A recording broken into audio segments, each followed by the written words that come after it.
Welcome to the Existential Empath Podcast. My name is Tanya and I am an intuitive empath. My intention is to share valuable tips, tools, and techniques that I have learned so you can tap into your own inner healer naturally and intuitively. I'm really excited for the guest speaker that we have today. Her name is Allison Coe, and Allison is a quantum healing hypnosis practitioner as well as a beyond quantum healing hypnosis practitioner. And we're going to learn a little bit today about what QHHT and BQH is and how it can help us heal. And so we're going to dive a little bit into the subconscious mind today. And welcome, Allison. I'm so excited to have you on the show today. Thanks for having me. Yes, so exciting. And, you know, as always, our intention to bring natural healing modalities to the surface to allow people to have a better understanding of what alternative medicines and treatments are out there for people to heal. And I was introduced to QHHT, I'd say probably about a year and a half ago. It was, I would say, in the hermit stage of my spiritual awakening. I was, you know, in my bed, terrified of what's going on, you know, outside of the world. And I stumbled across Dolores Cannon's work, and I really dove pretty deep into that rabbit hole, so to speak, of learning more about hypnosis and Dolores's work with a deeper understanding and connection to the subconscious mind. So Allison, let's start off at first by just sharing a little bit about your story and how you came into having that connection with becoming a QHHT practitioner. Well, it was an odd one. I was an accountant at the time, or I was an accountant right before doing the hypnosis. I had been an accountant for over a decade, a senior accountant, in fact, so I was pretty high up there. And the whole time I was doing accounting, the only way I was doing accounting for a decade was because I was on my own spiritual journey. And it allowed for me to listen to recordings of teachers and you know, do my own awakening process as I was able to do this boring, super boring job. It allowed for the stable environment for me to learn and uncover my own path. And then during that uncovering of my own, you know, path, my own trajectory and my own awakening, I started paying attention to synchronicities. And every once in a while, if I wasn't paying attention to them, the universe would whoosh, hit me over the head with a hammer and be like, "Oh, this way." I can definitely feel for that. And that's basically what got me on the path to QHHT, Quantum Healing Hypnosis, because as I was listening to, you know, these spiritual teachers, usually on YouTube, this little old lady's face kept popping up on my YouTube channel, and it was like, YouTube recommends you listen to Dolores Cannon. I was like, no, every day I would dismiss that. That's funny, because she kept doing the same thing to me. She's doing it from the other side. She's very much alive when she was doing it for me, but she probably has more power doing it from the other side. That's now. Funny. So I proceeded to ignore that suggestion for about 4 months. And in that 4 months, Tonya, I kept receiving, I always thought I wasn't psychic, right? I'm just boring. I don't have any gifts. Well, I kept receiving this kind of knowing. That's all I can say it. A knowing. And another word for that is kind of a download or what have you. Or a claircognizance feeling. Mm-hmm. Exactly. So I started getting this knowing. All of a sudden I woke up with it. There are 2 Earths. And these Earths are overlapping currently, like a Vesica Pisces, or I guess that would be a Vesica Pisces, and they're slowly splitting apart from each other. And these are mostly at a dimensional level, that there's this new Earth that's more aligned with these higher ideals, these higher dimensions, these peace and love and harmony and joy, and all animals living together, including us. We're an animal. All of us living together, not harming each other. There's no monetary issues, nothing like that. And there's no survival. And I just knew this one day, and I started drawing it out. And I started telling people who could handle this information. I started, because there are certain ones I was like, Yeah, no, not going to tell. I'm going to keep that to myself. But the ones, the certain few friends that could handle it, I started telling them about it. I was like, I don't know where this is coming from. I just know it to be true. And slowly but surely we're splitting apart. And I felt like I had one leg on each earth. When I was, by myself or meditating or, mostly by myself. Hermit stage. I was on one earth whenever my husband would come home, my husband at the time, or I had to. As an old timeline. Yeah, basically. So I was in another earth. And so if I would go to bars or anything, I would be in one earth. If I would go somewhere else that was more aligned with this higher ideals, I would be in that new earth. And I started to realize that I was kind of, being in both dimensions on certain days. And it was just fascinating to me. And then, lo and behold, sorry, this is kind of a long story. Lo and behold, a good one. They kept bringing in, recommending this little old lady, right? This Dolores Cannon. Well, the reason I kept ignoring her is because I didn't want to fall asleep at work. It was ageism at its finest. I was like, if I listen to her while I'm working, she's going to be boring. I'm going to fall asleep. Yeah. Needless to say, she's has the most far from boring. Right. I was like glued to to my phone, like She is the most fascinating, interesting person in the world, and she's the gatekeeper to all of this amazing information through her work, right? So one night, luckily, my husband at the time picked a fight with me, and just like a squabble, and I decided I wasn't going to put up with it. I was like, I'm not going to eat crow tonight. I'm a mutable sign, so I'm always like, I'll just, I do a lot of crow eating, or at least I did. And that night I was like, no, I'm just going to go by myself tonight and sleep on my own in my own room or in another room, And I was like, I don't want to, dwell on this argument that he just picked. I know it's not important, but who can I listen to as I fall asleep that will really help me fall asleep? The old lady. Like, who was that? Who was that damn old lady? Dolores, recipes, babe. Every time I say that, I'm such an idiot. But this was my thinking, right? I was like, let me listen to that lady that YouTube kept recommending. So I put her on. Now, she has access, as I said, she's a gatekeeper to all of this crazy information. So she could have been talking about anything that day. She could have been talking about time travel, aliens, anything, past lives, future lives. No, what she was talking about that day when I hit the button, the play button, I wasn't even watching it. She was at some sort of conference on stage, and she was within 5 minutes talking about what she does for a living as a hypnotist, right? She's explaining what she does, and that all over the world, her clients, when they're under hypnosis, are saying the same things.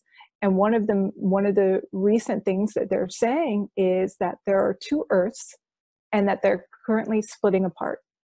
And that the new earth is like this and the old earth is like this, da, da, da, da, da.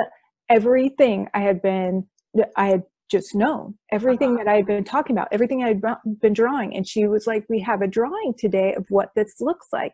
And what she pulled out or what she put on screen was the exact drawing I had been drawing. And so that's what I mean by like the hammer hitting me over the head. If I keep pointing in this direction and they want me to go in this direction and I'm not doing it, boom, finally they hit me over the head. And I shot up like a light. And I knew from that day forward, I needed to pay attention to this woman and what she was doing, right? Because there were too many signs and synchronicities. And that's what it was, following this kind of breadcrumb trail, of signs and synchronicities, and trying not to logic my way out of them. Correct. Because I'm an accountant. I'm a double Virgo. I'm as logical as they come. Organized as they come. Organized, logical. It needs to make sense. This didn't make any sense. I'm like, how am I gonna? Why would I be doing this? No, they were just like, keep following. Don't talk yourself out of it. And so I did. And finally I was laid off, and which is a whole Sometimes other story. they'll remove that. They're like, listen, we're going to remove that out of your life because that it's kind of that comfort zone that you're stuck in, you know? Bingo. I was praying for that layoff because I couldn't do it on my own. It wasn't acceptable in my relationship to just throw away all this money or job or security. And I got laid off, and I was able to take the training, and it was just like a lightning bolt. I felt like a horse at a starting line who's just waiting behind the gate. I'm just like, I have all this energy, all these gears. I just need to know which direction to go in. And after I took the training, I was like, got it, done. Because I knew I wasn't an accountant. And that's what a lot of people feel, right? A lot of people have this knowing that they're meant for something bigger. They are meant for something bigger. But sometimes these platforms of boring and secure, allow for us to get the knowledge or get the understanding or work on ourselves so that we can become something different. And that's what I use that. Yeah, it's like those are like just lessons as you're going through. And I say that to when I'm working with my clients, it's like these jobs we get stuck in sometimes because we get stuck in that comfort zone, but they're really just lessons to teach us certain skills to go on to the next level. It's oftentimes we're meant to be in 12th grade and we're still stuck in kindergarten because we're so stuck in these comfort zones. And you're like, hey guys, you have knowledge for 12th grade, but you're hanging out with the kindergartners, so you gotta kind of push yourself out of that box. Yeah. Keep moving. Always keep on moving. Baby. So explain to us a little bit about what is QHHT, Quantum Healing Hypnosis Therapy, right? Technique. Technique, yes. Okay. So basically what it is it starts out with your basic hypnosis, which is, well, it doesn't really actually. Dolores Cannon started out with the basic hypnosis, but this goes beyond. Okay. So we're dealing with hypnosis. We're getting people down into these levels of relaxation. But before they come to a session, a client creates a list of questions that they're seeking answers to that basically no one on earth can answer. And I'm talking things about, your health, your wealth, your career, your purpose in life, who your star family might be, why you're struggling with this issue or this relationship, like questions you really need a higher perspective on. You've rolled around these ideas forever in your own mind and can't seem to get an answer for them. And so you're compiling a list of those types of questions. Now, when we go through this hypnosis, we just pop down through an induction, which is the first about 20 to 25 minutes, which is kind of like your journey of relaxation, just like a guided meditation. And then the higher self, this is the cool thing, the higher self is guiding these clients on a journey, an experience. And so we go through an experience portion, often called a past life, but very often not in a past. They could be in another dimension. They could be in the future. They could be without a body. It is so different and unique each day. Sometimes you have a client who goes into a life as a tree or a bear or an actual person or an ET hovering above the earth, watching the earth, or a dog-headed alien on a purple planet, or a mythical, what we call quote unquote mythical creatures, right? And so this client is traveling through whatever experience they're taken to from the higher self. Then as we get through that experience, we drop down into the higher self. We ask to speak to the higher self. Now, this higher self or deeper self or inner self is original self. I've heard the term original self from source. Yeah. Mm-hmm. It is always connected to you all the time. But our egoic conscious mind is usually covering up, overlaying their communications. They're always connected to us, always trying to give us guidance, relief, clarity. But usually our chatter, our monkey mind is going so fast and so furious and so often that we can't hear their messages. We can't hear the messages from the higher self. And so what we're doing is through this deepening corridor that we're traveling through, we're accessing that part of them that's always there. We're just getting the ego quieter and quieter and quieter. And then I pull out the list of questions and I ask them about it. And lo and behold, the answers come into their conscious awareness. usually through a combination of ways, sometimes visuals, sometimes, auditory messages, sometimes a feeling, sometimes a knowing, like what I get knowings. And so a lot of when I'm in a session as a client, a lot of my higher self answers will come in through knowings, and I just have to say them. I just have to say the answers. Now, in the back of my head, my conscious mind is still there, and it's having these aha moments of like, what? Like, Yeah. really? And so you're so multidimensional that you can have those things going on at the same time very often. And it's fascinating. And it gives people, it literally changes lives in a day, changes lives in a couple hours. It is so amazing how this stuff works. And it's all really recorded. is. My experience, I will say, because it was my first experience, and I had done mine where it was set up on Skype, and I had my computer right there, and she was watching me while I was laying in my bed, and I was worried I wouldn't be able to get into a hypnotic state. That was, I think, my biggest, kind of concern going into it. Man, she got me, boom, I was right in that hypnotic state. Oh, good. And then it was like my conscious mind was like, okay, I'm taking a step to the side and I'm going to sit over here. And then this voice just came up in my mind. She actually taped it. So I've got this like a childlike voice, and then I've got a deeper, more serious voice. And then I had all of these different higher self kind of personalities coming out. And you can't stop it. You're right. It just kind of bubbles up and comes out. And then my whole body was tingling, and anytime I would say something that really deeply resonated, my body would kind of just really vibrate. And it was really an amazing experience for me, especially from a healing standpoint. So what are some of the things that you've seen people heal from, maybe physically, mentally, and emotionally during these hypnosis sessions? Well, funny enough, I don't get too much of the physical, like, oh, that day I'm, totally healed kind of clients. A lot of my I guess you would call them coworkers, but a lot of people in my field do. But I get more information about what that client needs to do to kind of help their own healing, and so usually that has to do with real world step-by-step advice, or releasing blocks that are hindering them, that are hindering their belief system or their energetic flow. And so that is always fascinating, because it's empowering for them to actually be the one who's in charge of their own healing. But you also get to see how every kind of physical issue starts with this energetic seed.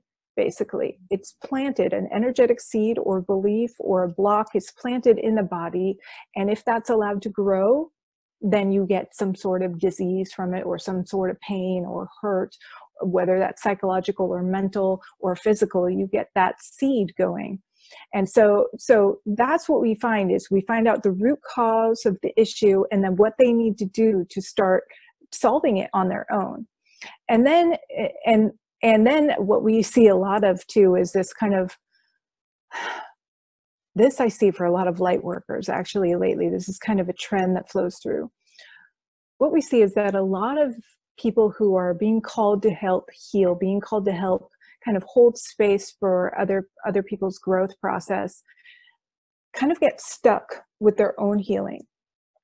They stop looking at themselves after a while, and won't kind of uncover their own kind of trauma or abuse or issues, whether it's from this life or from the past. And so the trend that I see moving through a lot of my sessions is that light workers are being called to heal themselves. They're being called to release some sort of trauma.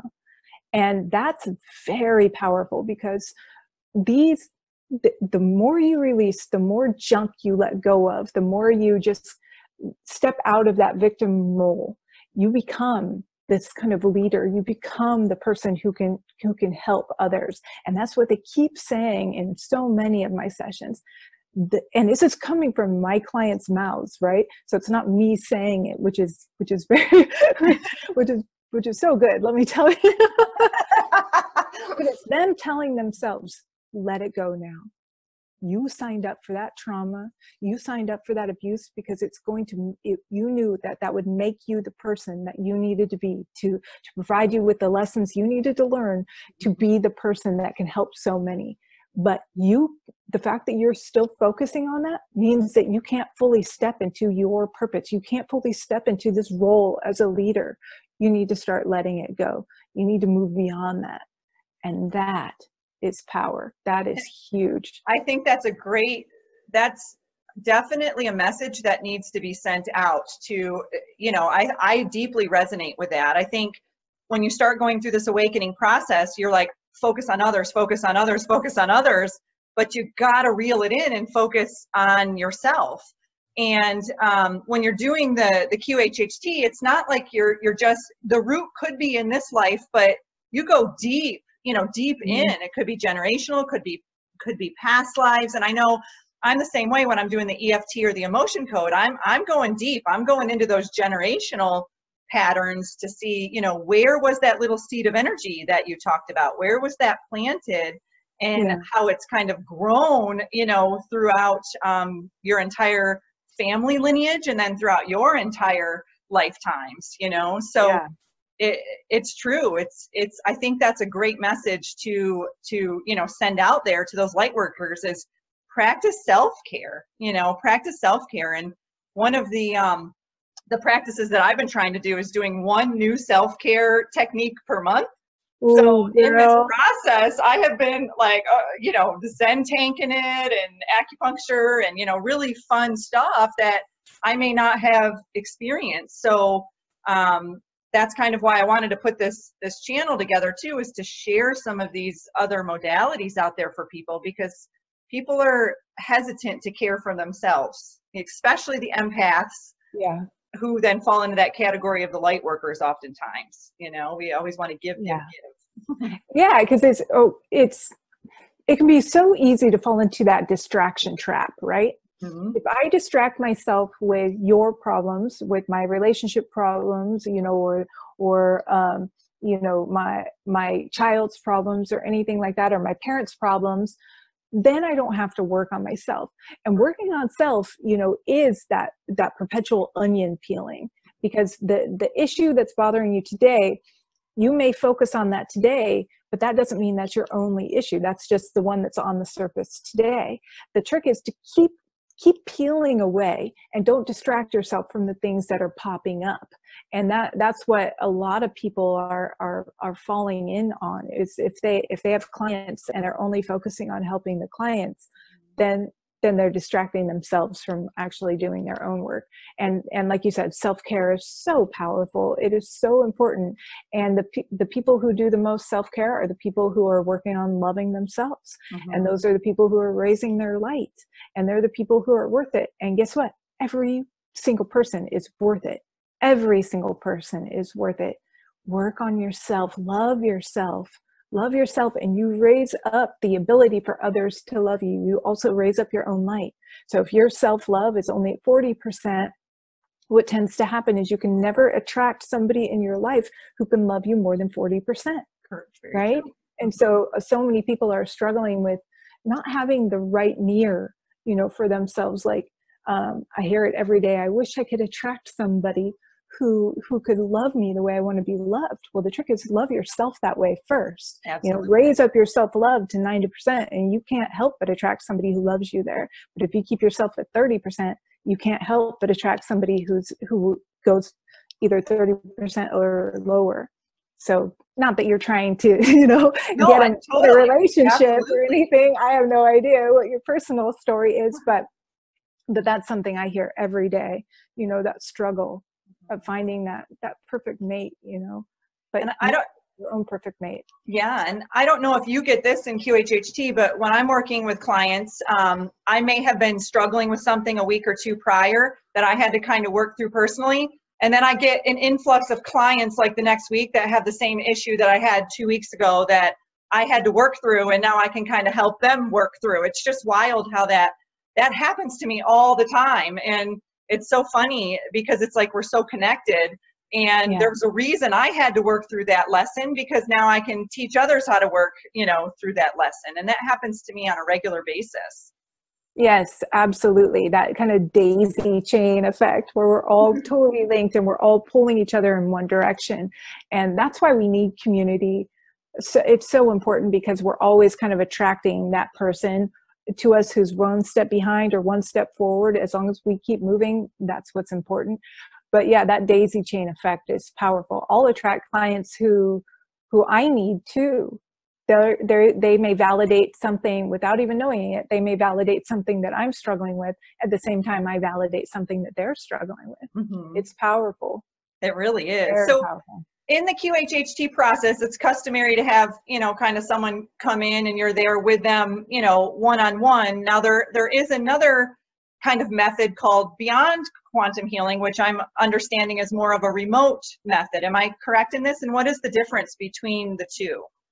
Well, yes, Beyond Quantum Healing was designed by Candace Carl Goldman, who taught alongside of Dolores Cannon for years. Dolores Cannon, who taught the quantum healing hypnosis technique, and she was very staunch in her desire or her stance on not doing remote sessions. She wanted people in the same building, in the same room, in case something crazy happened. She also didn't trust the internet or the internet connections. And that's cool. And so the people who, her daughter and other people in the quantum healing hypnosis camp have stuck to those rules and are keeping it very traditional.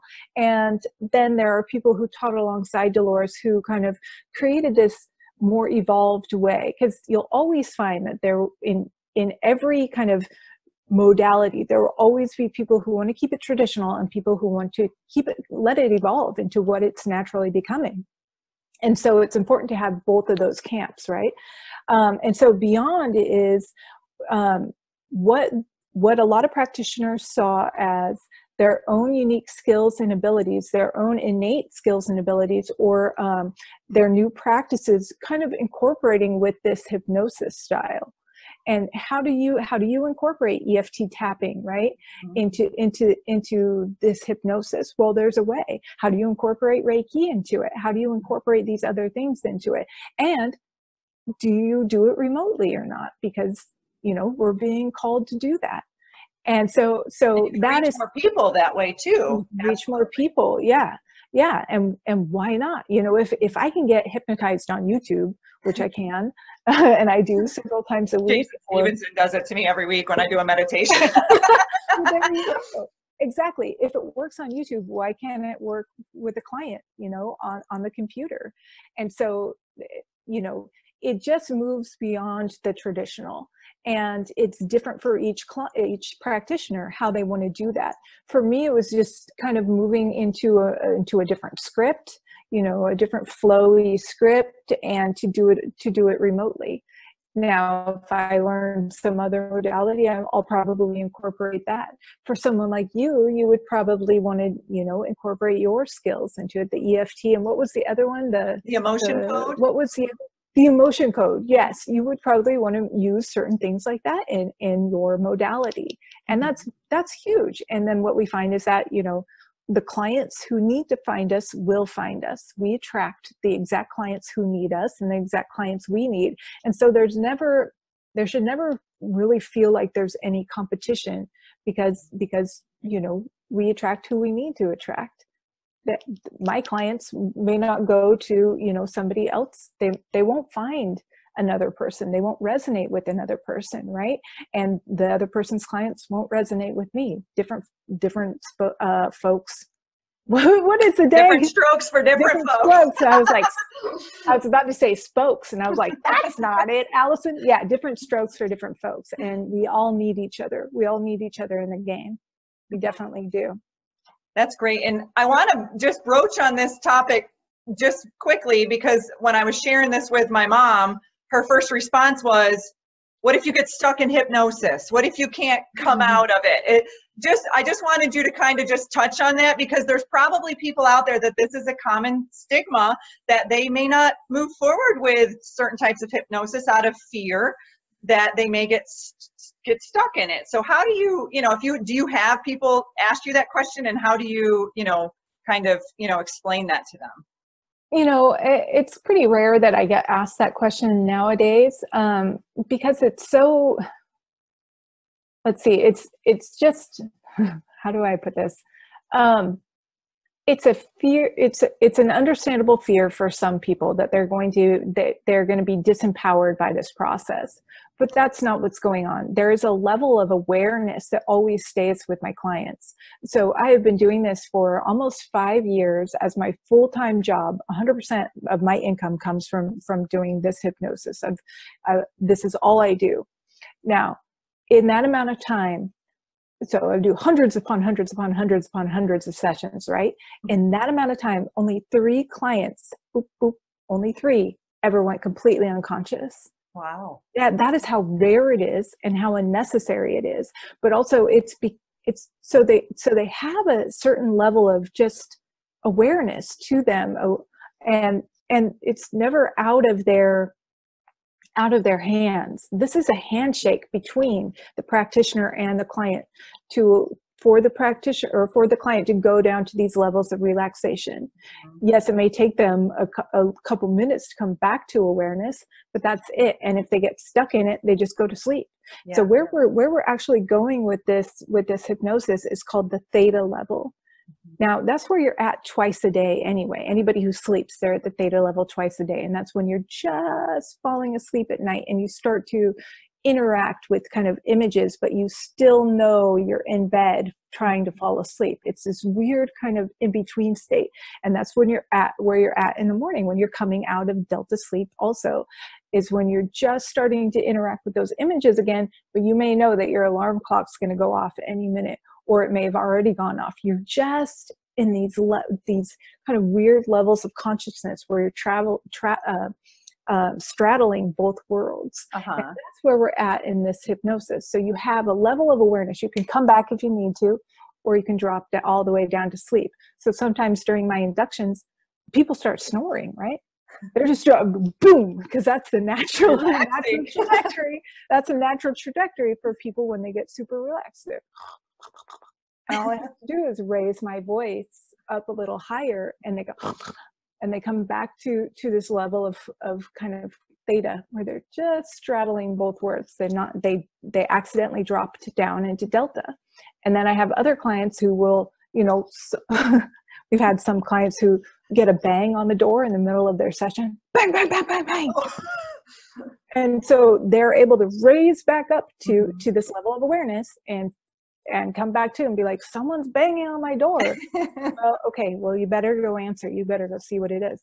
Lo and behold, it's their dog who's on the other side of the door, and his tail is like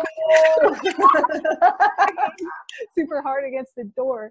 And so in general, that's not a fear of mine, because I have so much experience in this that I know that, it is such a handshake between the client and the practitioner. It's an agreement to allow the practitioner to take you down to these levels, but because you're agreeing, you're not disempowered. You have this level of awareness the whole time, basically. And so it's never seems to be a danger in my mind.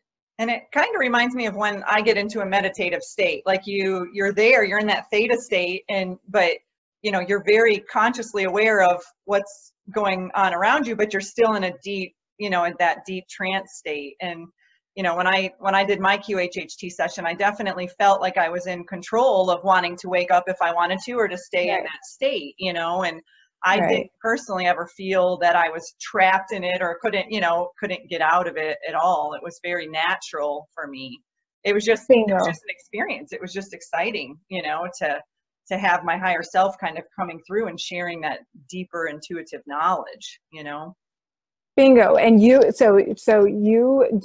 decided, you made an agreement that you're going to try to keep yourself at this relaxed state, right? And that's what it is. It really is an agreement. It can't be done to you. Yes. This cannot be done to you. And that's where that fear comes in, that disempowering feeling, like they could, this could be done to me, or I could get stuck in this. And it's like, no, you're there. You're aware. You can pop out of it anytime. Just like that meditation. I'm an avid meditator. Mm-hmm. And the first time I had hypnosis, I remember my main thought was, oh, this is just like meditation, except someone's like guiding me a little deeper. Yeah, it's just like meditation, and that you can pop up out of any time. Yeah, you may be a little floaty for a little while, but Uh-huh. but it's definitely in your power to, get out of it.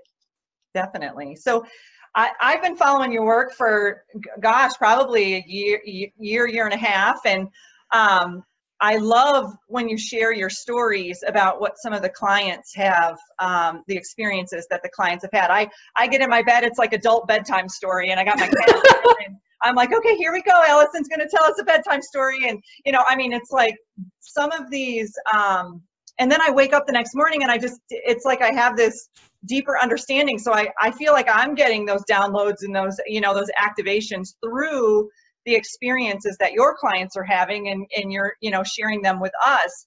Is there an experience that you feel just really was one of your most favorite experiences that you've, had with a client, or a story that you wanted to share that you felt just really could, send a message out to, to the collective, if there's people out there who, who resonate with that right now? Well, every day is completely different, but there are certain types of sessions that I really enjoy having, really enjoy experiencing, because they just knock my socks off with how powerful and potent they are. And you would think it would be the 5D, New Earth, event stuff, but it's not. The most powerful sessions I have are when a grieving person has a connection through this hypnosis. They are connected to their lost or past loved one. Mm-hmm. It is so powerful.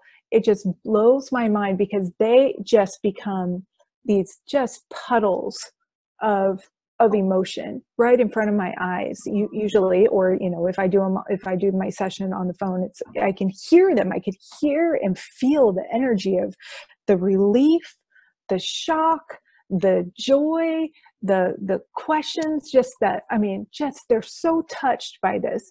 And my most recent ones were back to back. One of them was with a client whose son had taken his life tragically. It had taken his own life when he was 18. And this was just like a year ago. She's a dear friend of mine, and we met through doing sessions. Like, she was a client of mine, and then some clients are just mean the world to you, and you become so close. And so she was that person, one of those people for me. And then tragically, her son committed suicide. And then to finally get her to a place, she got to the place where she was ready for another session, right? And so we have this session, and she gets messages about her son, and how that he was going to find, this was his path. No matter what, he was going to find a way to leave this earth at this age. So whether he had done it himself and been in control of it, and had written letters to everybody in his life, and had kind of tied up all the loose ends like he did, or he was going to die like suddenly in a car accident or something, where he had no control over it, and no tying up of loose ends, no final letters, nothing. And they just made it very clear that was his path. He knew he would have more access and more control and more help to give from the other side. And so then they gave her messages from him. And this was so, I can just feel my heart just like I'm feeling it from it. by the story. Yeah. So big and so purposeful and so timely. If she had come a couple months before, it wouldn't have worked, right? If she had come a couple months after, maybe the message would have been different. But it was so exactly what she needed right when she got it. And she has reached out several times and said, that has changed my life. That has absolutely changed my life. His death changed her life, but hearing from him afterwards completely changed her life as well. Changed her healing focus, changed her, not her belief system, but changed her trajectory. She was ready to kind of give up, super understandably so. She just felt like she had no real purpose. And he was like, we work together. I'm giving you messages. I'm giving you guidance. I can see from here. So I need you to be my feet and my hands on earth, and it was just so powerful. Wow. And then a week before, another client who lost her mother tragically, they were so close, and she was on this other planet, and she was like, oh my God, there's my mother. Oh my God, there's my mother. And she just absolutely was just a puddle, because this grief had held her back from everything, from her own self-care, from finding a purpose, from moving away from where she was and knowing that she needed to be somewhere else. But it kind of stopped her. It stunted her in her tracks, which grief can do. You know, it just kind of keeps you stationary. And it sent her on a trajectory and released her from things she was holding on to. And her mother, you know, she got to see how many of us, when somebody passes, how many of us just say, I would give everything in the world to have one more minute with them again, one more second, even to touch them again, to hug them, tell them I love them, to get a message from them. And that's what this allows for. And it is so palpable, and it is so, it is everything for these clients. And to be a facilitator for that is the best thing I can be. I'll tell you that much, because it raises the light. Raising that one person's light raises everybody's light. It has a ripple effect that is so strong. It does. And I love hearing those stories. I come from a background of grief and loss. For 20 years, I've worked in that intensive care setting. And I worked a lot with families that had lost loved ones through various avenues, whether it be trauma or suicide or you know, what have it. And you're so right that a lot of those family members will say that I just want one connection with that loved one again, and to have that connection in a type of modality like QHHT can help move that person out of that stagnant place in their life. And you know, in the time, I would see certain family members moving on, you know, through that grief process, while other ones were super stuck. And they would attract other grieving families, and they would get stuck in that victim consciousness of I'm the grieving wife, I'm the grieving mother, I'm the grieving father, and they couldn't move on. They couldn't move forward through that. So I love hearing those stories that this modality can really help people move past that, you know, move past that grief, so that they can live their lives and be the best version, you know, of themselves, and that their loved ones are kind of rooting them on, you know, from the other side. Absolutely. It is so powerful. You know, information about the future is great. Information about what your purpose is and where you come from is great, but getting some sort of clarity and relief and healing is the most important thing. And that's always what these sessions focus on, is the main point, the main purpose of these sessions is to get each person their own healing and relief, to get them, you know, on their path again to where they need to be. You know, we each have a role to play, but we can't play it if we're stuck in these kind of lower, you know, lower vibration emotions. Yeah.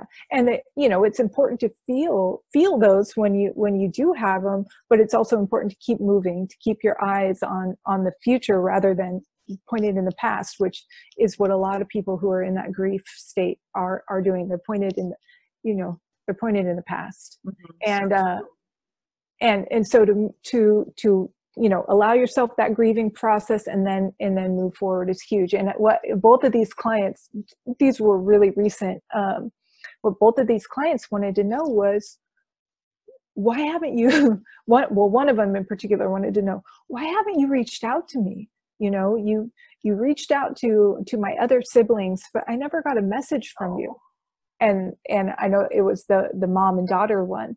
And the mom was like, you know, the mom who had passed said, I reach out to you all the time. You're just not all the time. You're not seeing them. It's me reaching out to you. Every time this happens in the room and that happens, every time you wake up at this hour, every time this and this, that's me. Yeah. That is me doing that. And she was like, oh, now I get it. Hard to move the energy in this dense 3D reality, right? Yes. You're like, I moved that penny for you. That was me. Yeah, you know how much work that took? So it's really cool. It's really cool to get information like that for the clients, to let them know that they are being contacted on a regular basis by their loved ones. Their loved ones are still there. They're still looking out for them. They're still connected to them. You know, are you interested in continuing to have a relationship with them, just in this different form? You know, and if you are, you will.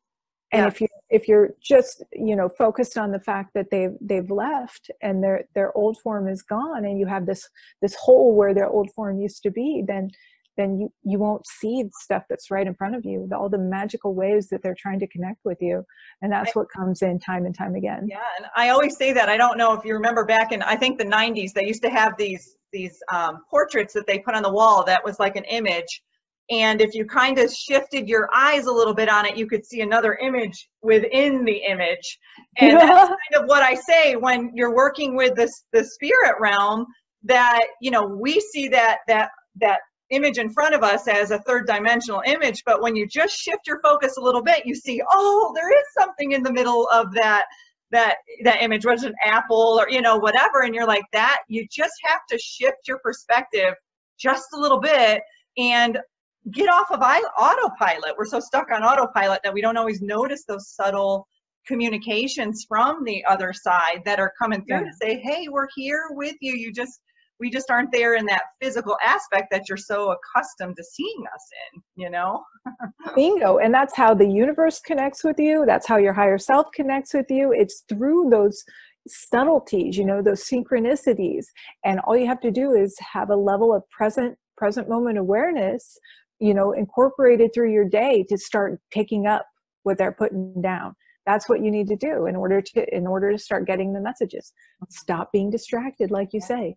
Stop being on autopilot, and you will notice the magic and the beauty that is all around you, and the messages that are just for you, you know, just for you all the time. And it gets so comical. Beautiful. I know with me, I'm like, seriously, like the other day I went to buy something and I see the number 44 everywhere, and I bought it. The receipt said 1444. I looked at my clock, it said 1244, and I walk outside and the address is 4144. I'm like, are you kidding me? And then the license plate said B44. I'm like, all right, guys, I get it. You know, it's like, for me, it's like, I know with those numbers and those synchronicities, it's like off the charts, and you just got to kind of follow those breadcrumbs and it'll take you to where you need to be. It's just the way, it's like, hey guys, this is our subtle way of you following this path, you know? Yeah.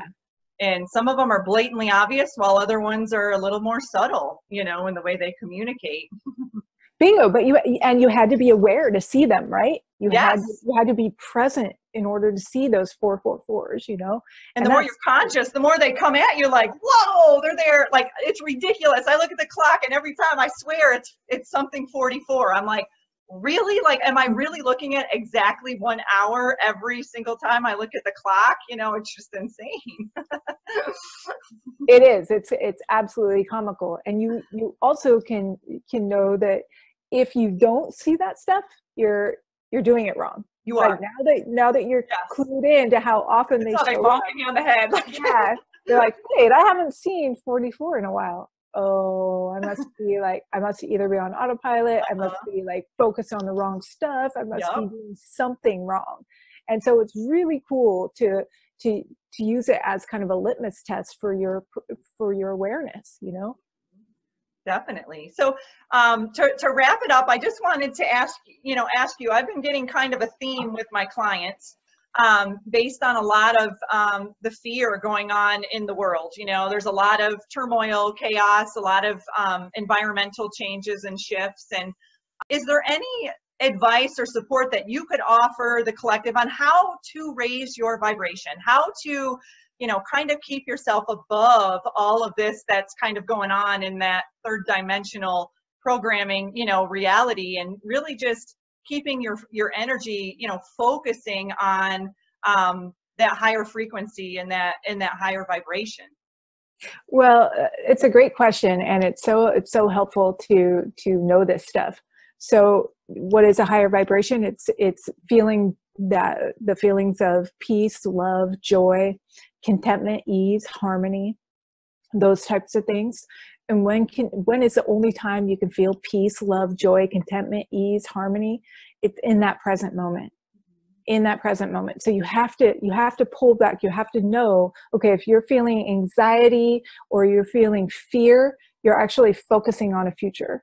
If you're feeling depressed or you're feeling guilt or shame, you're focusing on something that happened in the past. To feel peace, to feel love, to feel joy, you just have to be here now. And then the trick is to ask yourself to make sure, okay, am I okay? Am I okay right now? Yes. Am I here right now? Yes. Is my family okay right now? Yes. Am I clothed right now? Yes.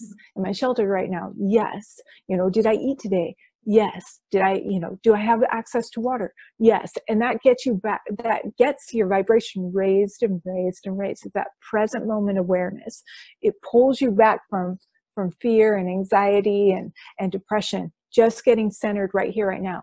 So the trick is to incorporate things into your life that put you into this present kind of moment, this present flow of energy, right? Mm-hmm. And so that is through meditative tasks, usually. Creativity, working out, moving your body, dancing. I was just, what was I doing? I was pruning flowers earlier. And I was like, okay, I need to do this. I need to do this. And I need to go one by one. And I need to prune these flowers because they got hammered. My flowers got hammered last week. I need to do some love. But I need to be present so that I don't, cut off too much. I don't cut off too little. I make sure I get every piece. And I knew exactly what I was doing. I was doing it so that I would make sure to put myself in this meditative state. Now, anytime you're on the phone, you're not really in a meditative state. Anytime you're on the internet, you're not really in a meditative state. But you can find a way to get in a meditative state just by drawing or free writing or actually meditating, going into nature, singing, dancing, moving your body. And so it will be different each day, what's going to raise your vibration. And that's why, like you said, doing something each week, I think it was that you said, doing something that, fed you and your kind of self-love and self-worth and filled up your bucket, that's so important. And that's going to change each week. So asking yourself questions about, what is it that someone who loves themselves would do right now? What would somebody who loved themselves do right now in this situation? And sometimes that's going to be, I'm going to get my nails done. Sometimes like, what would make me feel good right now, Yes. Sometimes it's, it is being distracted, and sometimes it's actually working out, and sometimes it's going for a walk. And so getting yourself in that flow of what unique things will help you out in that moment will also raise your vibration, and not guilting yourself out of it or logicking yourself out of it or fearing yourself out of it.